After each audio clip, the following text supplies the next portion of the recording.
Hello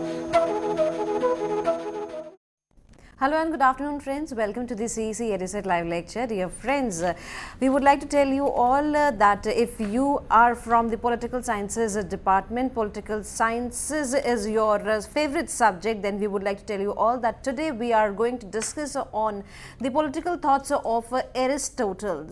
And for this, dear friends, we have again with us in our studios Dr.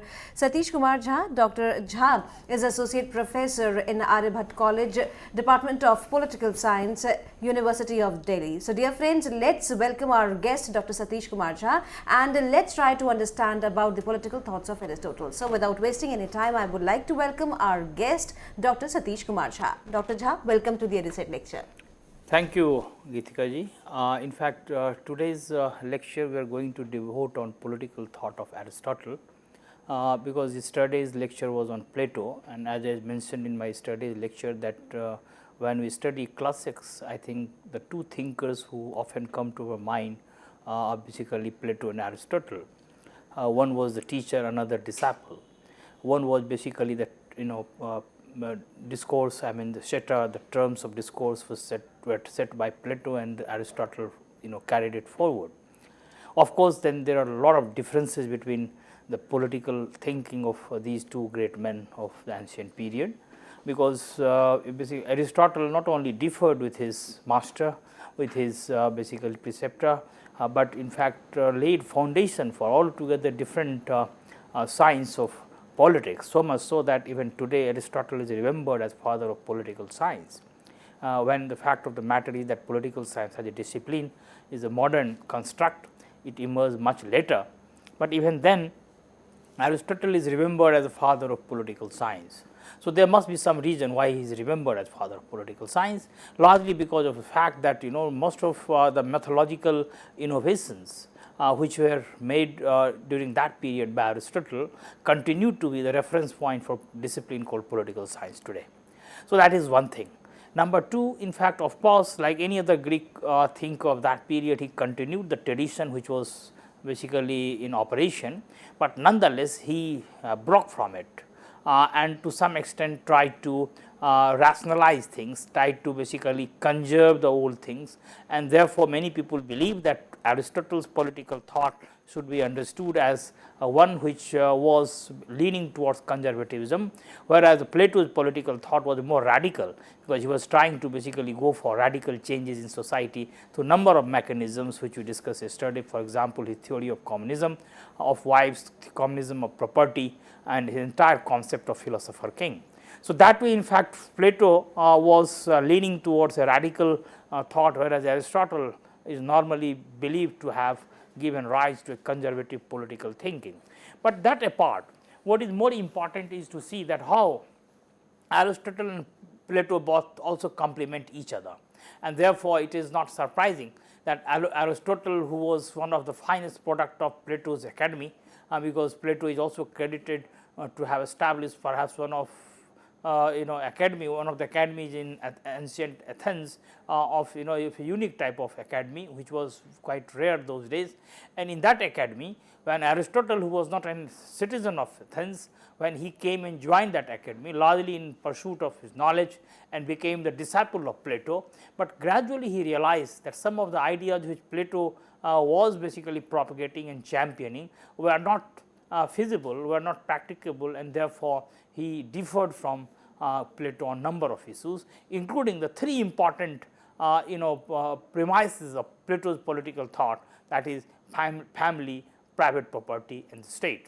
So, three important aspects on which Plato tried to build his entire utopia or entire ideal of what is known as the republic in imagination. And in fact, that republic had certain features, and Aristotle fundamentally differed with those premises and put forth altogether a different framework to govern society, different framework to provide a stable constitution, a stable system where there will be less chances of instability, turmoil, and sedition. So, that way we find that Aristotle not only differed with Plato, but also went for creating a different framework of governance, different framework for state administration, and different framework of basically structuring and governing society. So, that way in fact, we have a different idea of entire political thinking, so far as Aristotle's political thought goes. Now, coming to Aristotle, as it is normally understood that any political thinker has to be understood in terms of his biographical sketch. I mean, what type of childhood a thinker had, what type of society he inhabited, what type of upbringing he had or she had, and then basically how all these things influence political thinking of that particular thinker. So, that way basically sociology of knowledge becomes important. But one thing to be remembered, that Aristotle, who joined the academy of Plato, was a very bright student. In fact, his interest was diverse except mathematics, which was perhaps very dear to Plato, so much so that Plato's academy notified it very clearly that those who without knowledge of mathematics cannot enter the precincts of his academy. But nonetheless, Aristotle's canvas was quite wide, particularly in area of science, physics, astronomy, biology, and so on and so forth. The philosophy, of course, was the central to his entire discourse. So, I mean, at that time, because there was no fragmentation of knowledge the way it happened in modern period of time. So, therefore, it was a unified knowledge system. The classical knowledge system was unified, not only in Athens, but even most of the societies, most of the cultures. So, therefore, it was a unified knowledge system, and unified knowledge system, Aristotle's canvas was definitely very wide, and that included different branches of science as it is commonly understood today. So, in fact, with this background, Aristotle approached number of issues, but the way he basically privileged politics in his entire scheme of things is quite significant and noteworthy, because for him politics is the main instrument through which people can govern their life, and that way he made a prophetic statement then, and even today it is recognized that how politics can play important part in people's or human life or human society. For example, the famous statement which is attributed to Aristotle can be seen in this context, when he says that man is a political animal, that it is not by choice, but it is a compulsion, that man's identity as human being is completed only when he participates in the political process. So, politics completes human nature. So, therefore, what is important here, that nature becomes very important in Aristotle, as it was important in other thinkers of that period, but in Aristotle it comes out sharply that nature he considered very important and very significant in the discussion of society and human beings.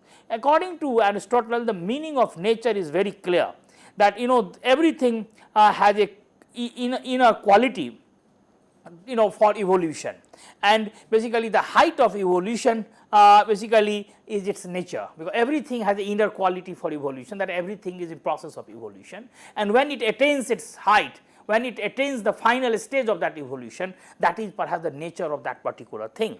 Now, therefore, it is not the seeds, but the fruits which can be seen the nature of a thing. Now, what happened that this for example, the state is also natural, because it originates in family, that is of course a natural community, but at the same time because its completion is in its evolution, and nature's completion is basically completion of any phenomenon or any matter is only to be seen in its evolution, and when it has attains its finality, the final stage, then one can say that it has attained its full nature. So, therefore, in fact, this nature, the discussion of nature is quite significant in Aristotle, like many other Greek thinkers. Now, there are few important concepts in Aristotle, and we will be trying to discuss all of them briefly here. For example, the discussion of state, for example, discussion of citizenship, discussion of slavery, discussion of justice, discussion of the best form of government or the constitution, and most importantly he also discussed revolution, its causes and its remedies. So, all these issues, through all these issues, Aristotle tried to look for a system which can be stable, which can deliver good to the people, and finally a system which can be cherished by everyone in the society. It is in this context that he also went for the classification of government, a classification which is even today remembered as one of the most elaborate and very effective way of classifying governments and systems. So much so that it is also believed that Aristotle studied 158 constitutions before arriving at certain conclusions in his classification of government. Now, to begin with his discussion of a state, like many other Greek thinkers, he believed that a state is an organic entity, and a state is also a natural natural institution. It is not it is not created through contract as perhaps sophists believed. It is not a artificial instrument or artifact of or the creation of human beings. It is a natural entity, and therefore human beings completion of human nature is basically seen in terms of its inhabitation or its basically association with the state. Now, why state is natural?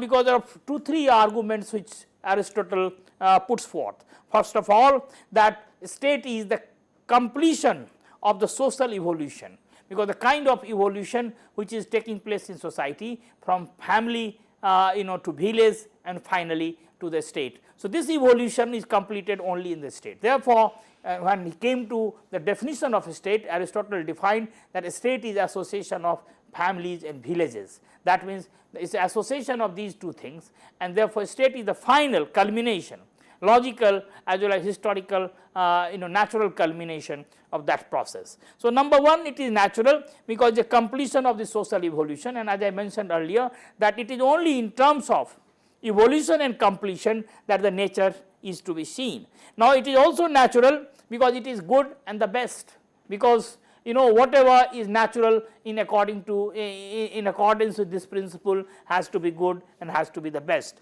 and therefore state on the one hand is natural as I mentioned just now, and because it is natural therefore it has to be good and it is the best. Now, apart from this, it is also argued in this framework that it is man's destiny to be in the state. It is not by choice but by compulsion, and therefore the statement that man is a political animal, that his humanity or his human entity or human characteristic is completed only through its association with the state.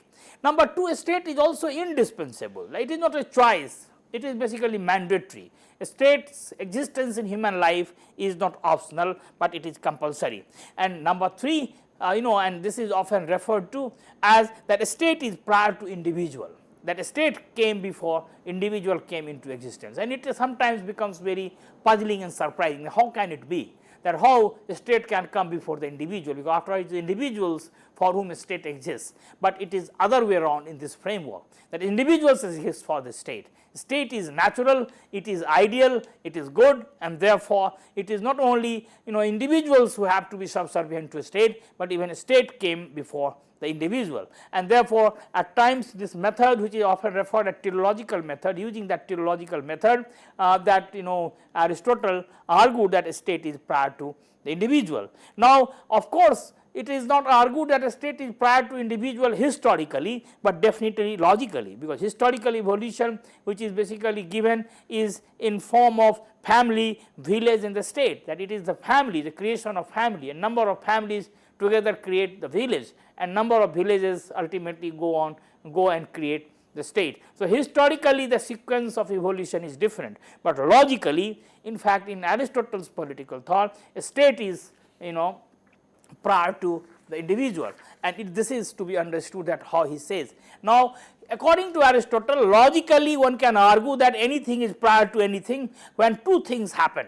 Number one, when other things when A for its identity is dependent on B, then one can say that A is B is prior to A. And number two, when existence of A basically depends on B, then also one can say that B is prior to A. So, therefore, individual's identity is dependent on state, therefore, state is prior to individual, and number 2, because individual's existence is also dependent on the state, therefore, one can argue that state is prior to the individual. So, according to Aristotle, logically, therefore, one can argue that a state is prior to individuals. So, therefore, what happens that Aristotle argued that the importance of a state in human life has to be realized and it has to be acknowledged. Now, apart from this, he also believed in organic theory of a state, that there are like a body, this metaphor of body, analogy of body, that body has different parts and all of them play important role, but nonetheless all these parts cannot be more important than the body. So, this analogy he draws and argues that a state has many parts and individuals are part of this body called a state, but therefore, it cannot be argued that individuals are more important than a state, because it is a state which should always remain important than individuals, because state is the body whereas individuals are the part. Now, of course, when it comes to functions of the state, Aristotle argues that most of the functions of a state are positive, because only within the state that human nature is basically completed, the redemption of human nature is done only when they exist within the state. And as I mentioned, that he defines state as association of association, an association of village and family, families and villages, and therefore, in his opinion, the good life is possible only when human beings live in the state. So, it is both ethical and intellectual, and by intellectually and ethically both way one can say that state is indispensable for human beings. Now, what happened that it is not only the physical requirement of human beings which is basically fulfilled in the state, but even intellectual and ethical requirement. For example, when comparing with the family, so the family is also a natural institution, but what happens in family, people's only 2 requirements are satisfied. One is sex, another is security, but the third is ethical dimension, the political dimension. These dimensions are not fulfilled, and therefore, a state performs more functions than the family. Both are natural, but a state is perhaps more important natural institution than one can say the family. Now, of course, Aristotle's view on state has also been subjected to a number of criticisms. It is argued that the kind of argument he put forth for the state was not the actual state, but in fact the ideal state, like Plato, which was neither feasible nor practicable, nor it existed at that time. Now, this completion of evolution argument, many people feel that it amounts to a totalitarian argument, the kind of argument which is put forth by totalitarian regimes to subordinate or make human beings subservient to a powerful state. Similar thing one finds in Aristotle as well. Now, so far as this ethical argument is concerned, it is also argued that it cannot be imposed the way Aristotle perhaps seeks to do by associating state with ethical and intellectual structure. So, this is how Aristotle's view on state is subjected to number of criticisms. Now, another important concept in Aristotle's political thought is of citizenship, that who is a citizen and who are subjects. Now, this is very important thing.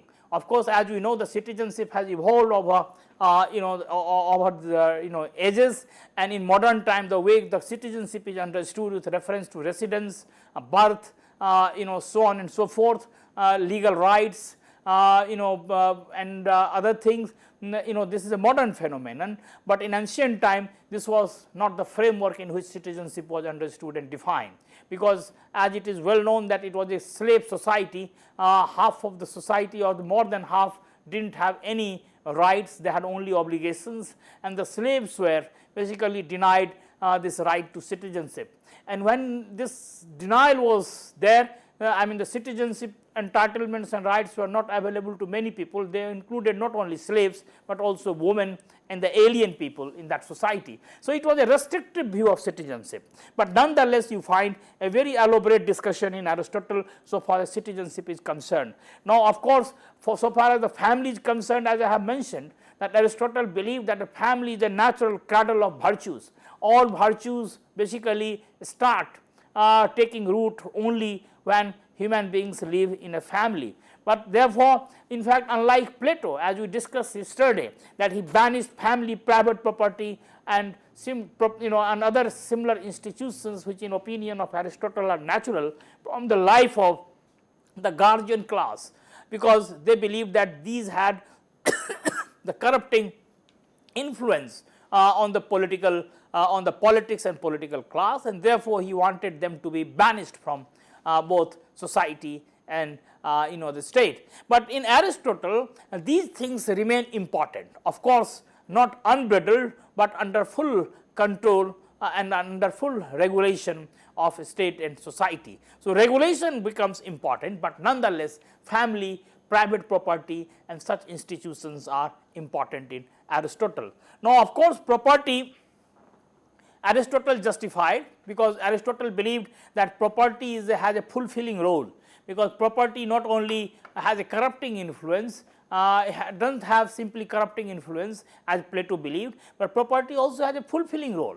It completes human identity and personality. But how regulated property can do that. So, therefore, unregulated property is bad, and it is here that one finds an interesting basically corollary between Aristotle's thought on property and Gandhi's idea of trusteeship, but of course with fundamentally different structure and argument. But nonetheless, Gandhi also wanted to put property within the common ownership, but of course Aristotle did not want to put in the common ownership, but of course under a strict regulation. So, therefore, what we find that education therefore becomes important in Aristotle, because he believed that property can have disastrous consequences, private property ownership, only if it is not accompanied with a very elaborate scheme of education to discipline people, to basically to instill the ideas and values of self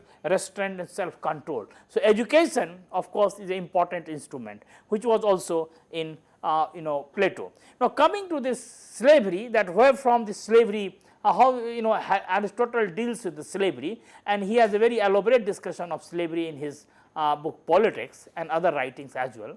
And as it is well known that it was a slave society, and the slaves did not have any rights, and therefore the slavery was to be explained away, that how one could explain slavery in light of this concept of citizenship and many other things. Now, Aristotle, as he did with state, again brings in the analogy of a body, and what he says that some organs of body are basically superior to other organs. Similarly, some individuals are superior to others, and for example, he said a man is superior to woman, free man is superior to basically the barbarians, and Greeks are basically free men are superior to the slaves and Greeks are superior to the barbarians. So, three important categories. That this superiority inferiority tells you that how everyone can't be same or equal. Therefore, he despised this concept of equality, which we will discuss later. Now, what happened that man and woman have two different type of character, different types of nature.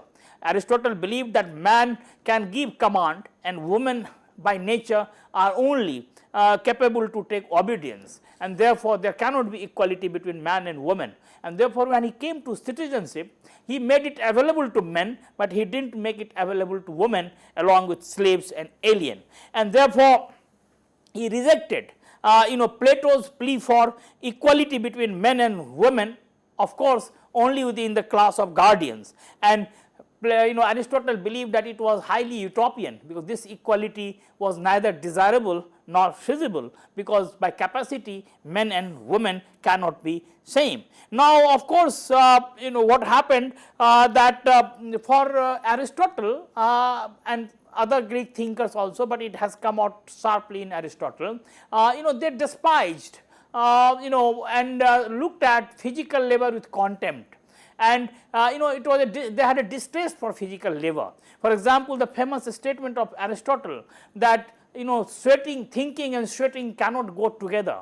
It tells you that how they believed that this intellectual act, the act of thinking, cannot be performed by everyone, particularly those who do physical work. So, therefore, in fact, what master can do is intellectual work, what slave can do is the physical work. So, this is how we find that Aristotle made a distinctions. Now, of course, Aristotle also believed that the slaves by nature are incapable of virtues or moral excellence, and even if though they can partake in this virtue and excellence only through their association with their masters. So, they were entitled only for derivative excellence, that whatever virtues their masters had, they could derive through their association with their masters. So, this is how the virtue, which is a very important goal in Greek political thinking, as well as it has come out in the political thought of Aristotle. We believe that Aristotle denied it to the slaves, and they said even if slaves could get little amount of virtue, it was only through their association with their masters. So, therefore, in fact, when it came to concept of leisure, because what he said, that thinking and sweating cannot go together. So, that means basically those who do not have leisure are not fit to be intellectually capable of participating in the affairs of a state. So, basically that is the role of a citizen. But of course, the leisure, the concept of leisure comes in Aristotle differently. In fact, for him leisure does not mean escape from the work, particularly freedom from physical labor, but rather it is time to contemplate an art. For example, leisure does not mean escape from work. Work is there, but of course, what type of work one is discharging, that is important, and intellectual work is also work, but nonetheless that work can entitle a person for citizenship, because intellectual work is different from the physical work. Of course, mechanics labor, peasants labor, and the slaves labor are not the labor which is to be considered for the ruling activity or the governance activity, because these labors are not basically a dignified and respectable labor. So, therefore, these people should not be part of the governing class, or should not be part of the state as citizens. Now, what happened when Aristotle was using slave, as I mentioned, that his category of slave was of course a wide category, which included merchants, financiers, and many others, though of course he considered that the learning the art of or theory of finance is not unworthy of philosophy, but to be engaged in activities which are purely the activities of finance is unworthy of a free man, and therefore unworthy of philosophy. So, this is what basically Aristotle meant by leisure and work. Of course, for him doing a fixed job or repetitive job again and again is basically something which is not fit for anyone who aspires to be a citizen. So, therefore, his concept of citizenship was highly restrictive, as the Greek society itself was based on the principle of exclusion, and large number of people were not included within the purview of society, politics, and the state. Now, coming to this definition of citizenship after discussion of slavery, what Aristotle says, that whosoever whosoever takes part in the deliberation or in judicial administration of the state is citizen. Now, who can take part? This is important thing. Now, in book 1 of politics, he is basically magnum opus, the most important book so far as political science and understanding of politics is concerned. Aristotle dwelt on household and village communities and defined a state as association of association, which comprised of two things, villages and families. But when he came to book 3, he had a more restrictive definition of the state, and he said that state is the association of only freemen. So, he excluded this larger definition of state when he had included families and villages without specifying that who in the village and who in the family can become the citizens. Therefore, in the third part, when he comes to the definition of state, he becomes more exclusionary, and he becomes more restrictive, and he perhaps restricts only to the freemen and exclude all slaves from the category of citizenship. Now, of course, at that time there was no concept of developmental theory of citizenship, which grew much later in Europe in modern times, after particularly 1688, the glorious revolution, and since then it was evolving, finally culminating into the concept of welfare state. Now, of course, citizenship at that time in the Greek period was the privilege of the ruling class, and it was not open for everyone, as we have discussed. Now, what happened, that effective participation in exercise of power was perhaps the main hallmark or the characteristic of a citizen, and this is important. The functions of the citizen, the citizenship was defined not on basis of other attributes, but through the help of the functions, that what functions one performs in society. Now, what happened, that Aristotle, when he came to this question of citizenship, he basically found that this was one of the important issues confronting the Greek society, particularly Athenian society, or the Greek society as a whole, not only Athens, the citizenship issue, because the major concern at that time was the concern for stability and instability, because as we know that the Greek period was witnessing lot of changes from one system to another, from one regime, one rule to another, and because of that change, continuous change, it was witnessing lot of instability. So, his main concern was that how to provide a framework through which a more stable government could be created there. So, stability was his priority and stability was his mission, so far his writings are concerned. Now, of course, Aristotle, therefore, when he came to the question of citizenship, he dismissed this idea of residence of a city or a state as the qualification for becoming a citizen. He said that mere residence cannot qualify one to become a citizen. Similarly, he for example, if the residence is the qualification for citizenship, then it is difficult to deny citizenship to even slaves. Similarly, he also denied this legal rights as the status of giving a status of qualifying principle for citizenship, because he said that legal right is no guarantee for citizenship, because such rights can be attained also through commercial contract or treaty, but that does not mean that one will become citizen by virtue of the fact that one has attained legal rights. Similarly, the birth, the principle of birth, which is very important in modern time, he also dismissed birth and says that no such criterion is to be accepted, because citizenship of parents and grandparents to be decided, that what was then the citizenship of the parents of that person or the grandparents. So, therefore, birth can also not be made the principle of citizenship. Therefore, what ultimately he arrives at, that citizenship is to be decided on basis of the functions, that what functions one performs, and that function of individual is based on his capability, and that capability is perhaps to be judged that whether one is fit to be citizen or not. Now, of course, therefore, what happens, that political rights in this framework alone can qualify one to become a citizen. Now, what are those political rights? The rights to participate and share in the administration of justice and political office is perhaps the most important characteristics of citizenship. As in the beginning I mentioned that while defining citizenship, he said that he who has the power to take part in deliberation or judicial administration of a state is citizen. So, therefore, this is perhaps to be remembered, that political rights perhaps are the qualifying principle for citizenship in this framework.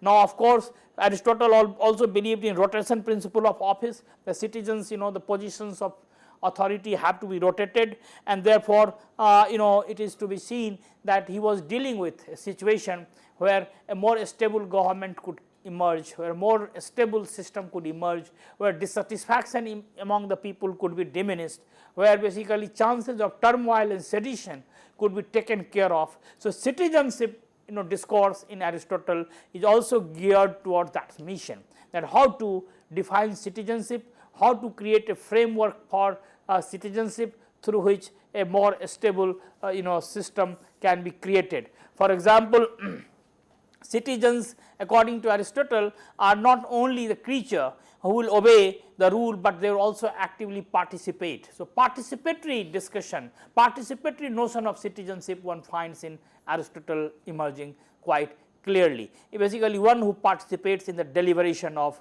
the state. Now, even the size of the state he wanted to be limited, and therefore, the population criteria which he fixed was 1 lakh, and that was basically the purpose, that those who are to be citizens are to be acquainted with each other. They could participate in the activities freely. So, therefore, it was a participatory notion, and therefore, even today when the people, the scholars argue for civic republicanism, I think Aristotle's ideas come handy so far as discussion of civic republicanism is concerned, because this participation, the way he put premium on participation is still quite significant.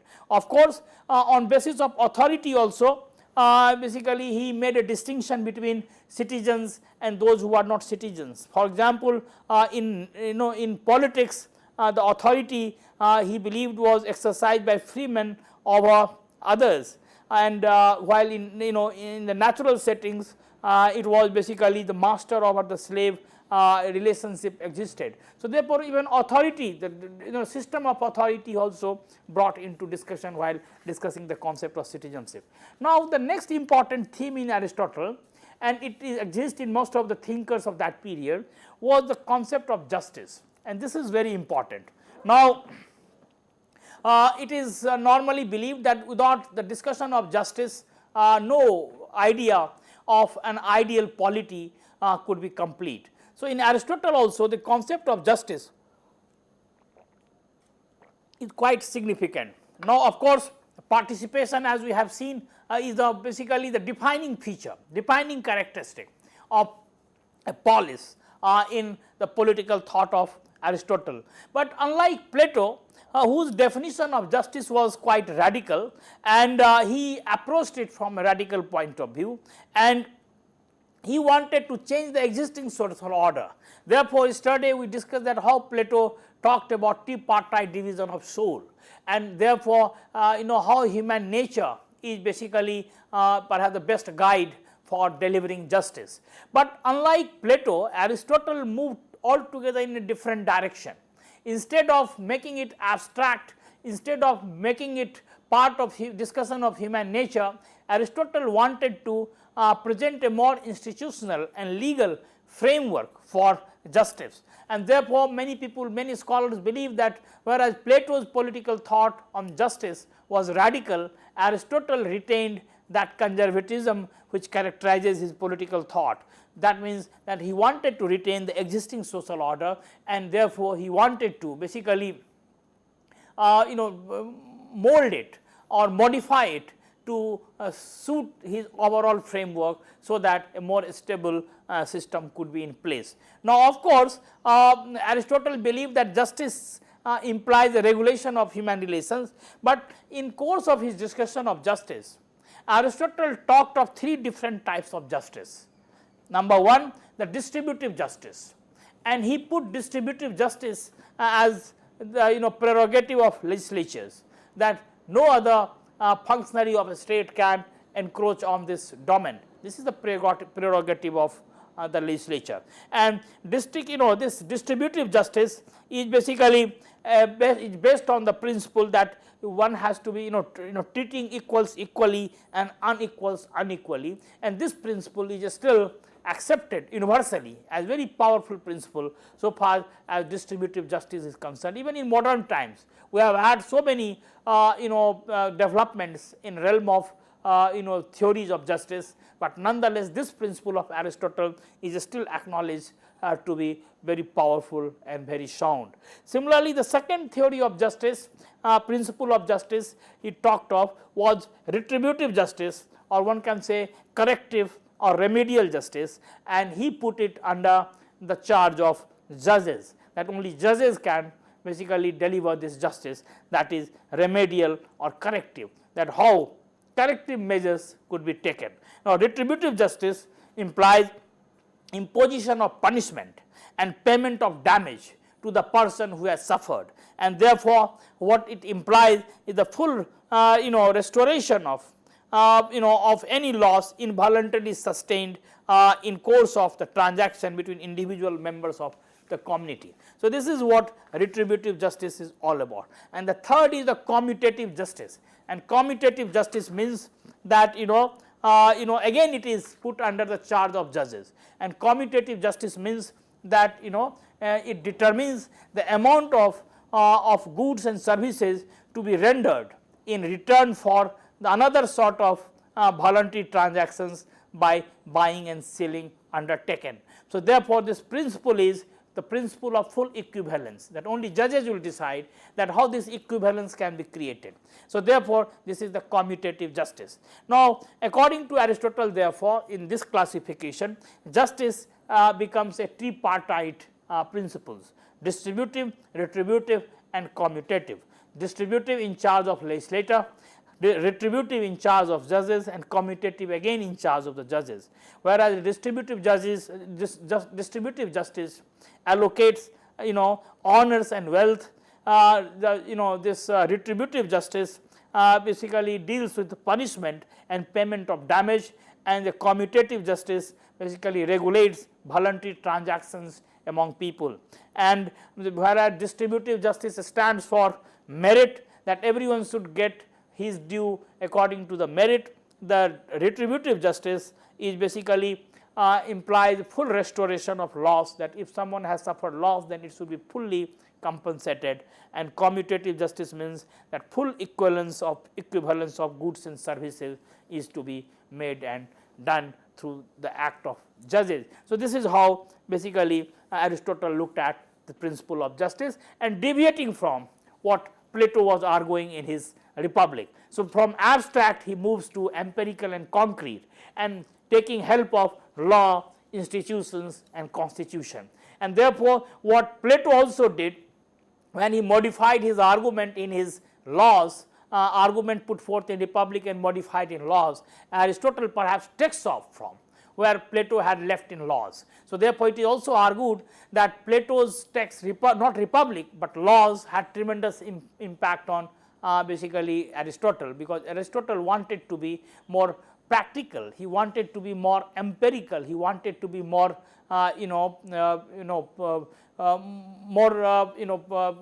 appropriate for the situation which he was facing at that time. Now, after justice he comes to the question of a stable constitution, that how a stable constitution could be created, because as I mentioned, the biggest problem and biggest challenge at that time was the challenge of instability. And it is in this context that he basically devised two methods, and they were rare at that time, because most of the philosophers were indulging in abstract speculation, but Aristotle moved in altogether different direction, and he took to empirical method and comparative method, the two, and tried to synthesize the two things, the empirical and comparative. And it is this context that one should remember that how this thinker studied 158 constitutions, existing constitutions of his period, and tried to find out what was best in them and how to combine a system which can basically be based on the best features of all of them, because the main purpose was to provide a stable and effective government. Now, what happened that in this context Aristotle therefore moves to the classification of the government, and in while classifying government he basically takes into account two principles on which he basically tried to classify. The first principle is that whether a government or a constitution prescribes the rule of one, few or many, and the second principle he wanted to see that whether the ruler is devoted to the interest of the state or basically the common good, or basically is only interested in his own interest, that is self interest, and the first one is basically he believes is the normal form of government, and the second one is perverted. If a ruler is guided by not self interest but common interest, it is normal, but if it is guided by personal interest, then it is perverted, or one can say deviant form. So, therefore, Aristotle's classification is based on these two principles, the guiding principles. First, that who is ruling, the principle of rule, one, few or many, and number 2 the nature of rule, whether guided by self interest or by guided by people's interest or the general interest or the common interest. On basis of this classification, he arrives at, by using these principles, he arrives at a classification, and he said that rule of 1 in the normal situation, when it is basically geared towards people's interest, general interest, it is monarchy or kingship, but when it gets perverted, when it is guided by self interest, it turns into tyranny. Similarly, the rule of few, when it is guided by the people's interests, the common interest, the mass interest, then it is aristocracy, but when it gets perverted and becomes deviant, then it becomes oligarchy, that is self interest. Those handful of, though it is a rule of few, but they have their own interest, not the interest of the people in minds. Similarly, rule of many, when it is basically the normal situation, when it is guided by the interests of the society, the people at large, then it is polity, that is a constitutional government, basically government according to the laws and rules of the constitution. But when it gets perverted, when the mediocrity starts dominating, when basically it is the a kind of a majority which is totally unmindful of virtues and other things, then it becomes democracy. So, polity is a normal, democracy is perverted, but both of them are rule of many. So, this is interesting classification which is offered by Aristotle. Of course, he also argues that there is no form, there is no system which exists in pure form. It has to be seen in combination with each other, because what he argued that single government may embrace some democratic features if citizens are eligible for jury services, or some monarchical feature if military force is under the control of one person.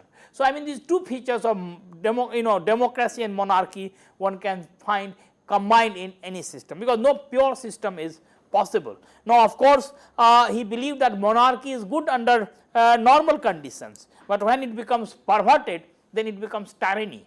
And similarly, aristocracy is good in normal situation, but when it perverted, it becomes oligarchy.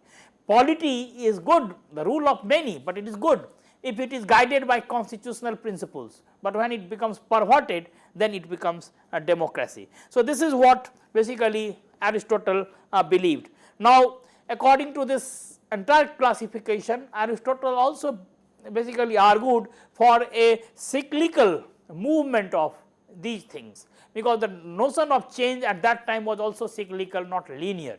So, this cyclical change Aristotle puts forth in form of monarchy leading to tyranny, then that tyranny again is basically replaced by aristocracy, but because there is no effective control, no check on aristocracy, though it is a good system ruled by few, but the moment it gets perverted, oligarchy comes into existence, but oligarchy against oligarchy, the voice is raised, and that leads to again change of the system, and that becomes polity. But polity also basically gets derailed, and finally it leads to democracy. But democracy, as it is well known, that they despise, they did not endorse, because they did not consider democracy to be the best form of government because of number of things, including the rule of the poor and unqualified people who did not have any exposure to virtues. So, therefore, the democracy was also thrown,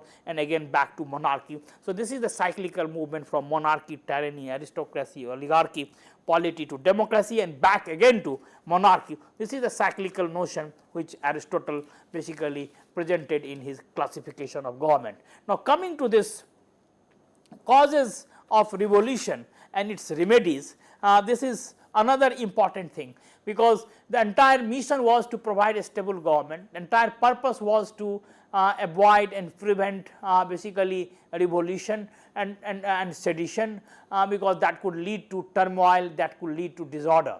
So, basically after prescribing this form of government, that is basically there is a combination of different things, as it is well known that this Aristotle went for a combination of the best of all, and his principle of golden mean, the middle path, that this one should take a middle path, and not one should avoid extremes, because extremes lead to basically disorder, instability. So, this golden mean is important, that how that golden mean could be effected, and the golden mean is basically aristocracy and this polity, that these two things are perhaps the one can combine the best aspects of these two things. So, therefore, one can see aristocracy and democracy, the best aspects of these two things.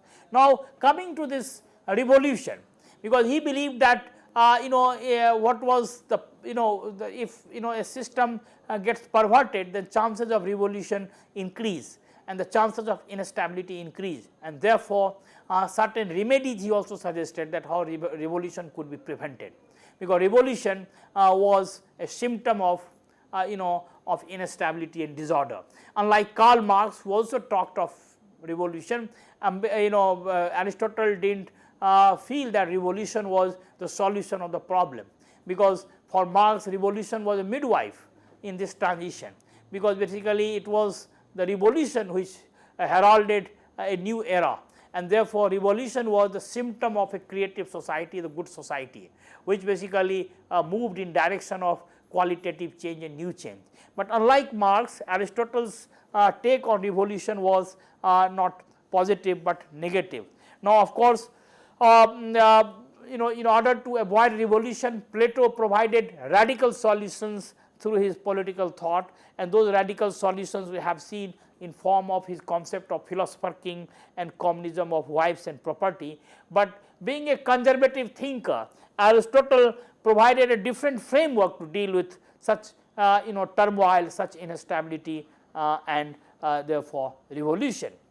Now, unlike Plato, who wanted to create a new human being, who wanted to shape and create a new human nature, Aristotle believed that this was basically a fantasy, this was a utopian dream. Human nature cannot be made or remade through politics, and therefore, it should be taken as it exists. So, being a realist, he believed that human nature has to be accepted as it exists. Now, how to deal with that nature is perhaps the challenge of a scientist, and therefore, it is not just a chance that he is remembered as father of political science. So, through the art of politics, he wanted to deal with this challenge, that how this human nature which is existing and that human nature can be molded, how that can be controlled, how can be shaped, so that a more stable order could be created. And therefore, in order to do that, what he did, that first of all he looked at the causes of revolution, that what causes revolution in society, and in this context he believed that the first important cause of revolution is dissatisfaction with the existing distribution of power, prestige and wealth. So, basically this dissatisfaction, because in other words one can say that unjust system is the cause of revolution. And what is this unjust? And according to Aristotle, this notion of just and unjust is basically normally in people's mind, and this injustice is largely perceived in terms of the wrong distribution of power, prestige and wealth. So, therefore, this is the first important cause of dissatisfaction and therefore revolution. The second important cause of revolution according to Aristotle is economic inequality, and he argued the faster the division of society between rich and poor, the more chances of revolution. So, this was a prophetic statement that how social economic disparities in society can cause revolution, and it is this economic disparities which later on in hands of Karl Marx became the most powerful argument so far as this entire discourse on revolution is concerned, that how societies head or go forward in direction of revolution. So, according to Aristotle, this economic inequality is the second important cause, and then the third is the sense of injustice, and it is here that Aristotle believed that sense of injustice is normally in the minds of the people.